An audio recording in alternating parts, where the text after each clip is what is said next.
Hey people, what's going on? Check it out. Look, I got a quick one for you, but it's an important one, so listen up. It's time we as the sales world stop selling to pain. Yep, you heard it right. I just said it. Stop selling to pain. That concept of selling to pain, find the pain, whatever term you want to use, is 40, 50, 60 years old. It's as old as my sorry butt, right? It's your grandfather's selling style. It's got to stop. It's got to stop because it doesn't work, right? Here's the deal. There's a difference between finding the pain and finding the problem. And that's what we need to start doing. We need to start finding the problem and know the pain is not the problem. The pain is a symptom of the problem. And therefore, that's why we find deals going dark, because we find a pain and we start selling to that pain, assuming that pain translates into a problem that is big enough, that creates enough negative impact to get the buyer to move. But when we sell to pain, it doesn't give us all of that. So let me show you the difference between pain and problem. Pain, like I said, is a symptom.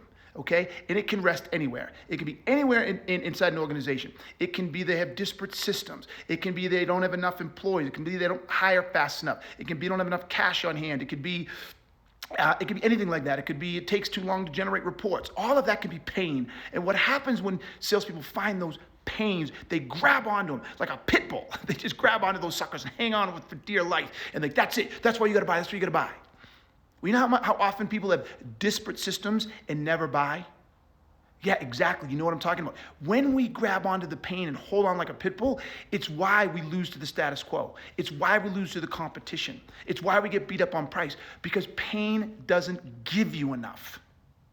And pain can rest anywhere and sometimes appear to be the problem, but not. So here's how we define problem. There are two types of problems we want to find that we have to find. One is the business problem. That is how it's affecting the business. When you find the business problem, you've grabbed onto something that really matters, number one.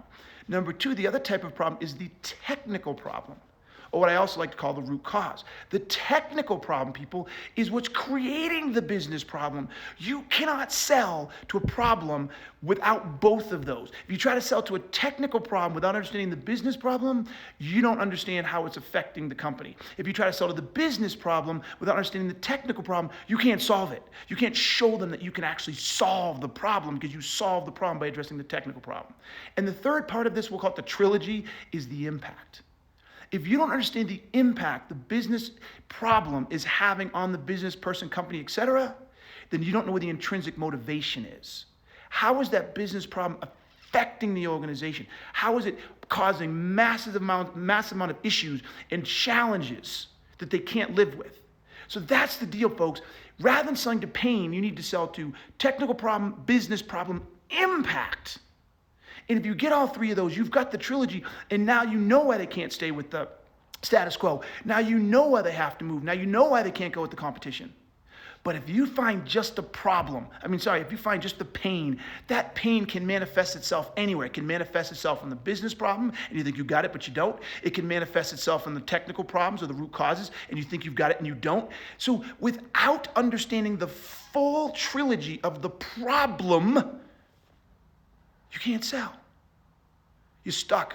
You're stuck. Pain, selling to pain gets you stuck. So here's my call to salespeople around the world. Let's stop selling to pain. Let's get rid of those 40, 50, and 60-year-old selling methodologies that have been crammed down our throats. It's time we change the way we sell. Stop selling to pain. Start selling to the problem, and everything's going to change. Hope that was helpful, folks. Let's get some conversation and dialogue in it, because I know some of you are not going to be happy with that. I know it doesn't fit your narrative. I know it's not what you know, but trust me on this one. But if you have questions, ask them below. I'll answer them. Let's get some good dialogue going on, and let's stop selling to pain. It's why you're losing the deals, not why you're winning them. All right, y'all, you know what I'm going to say. Until next time, peace. I'm out.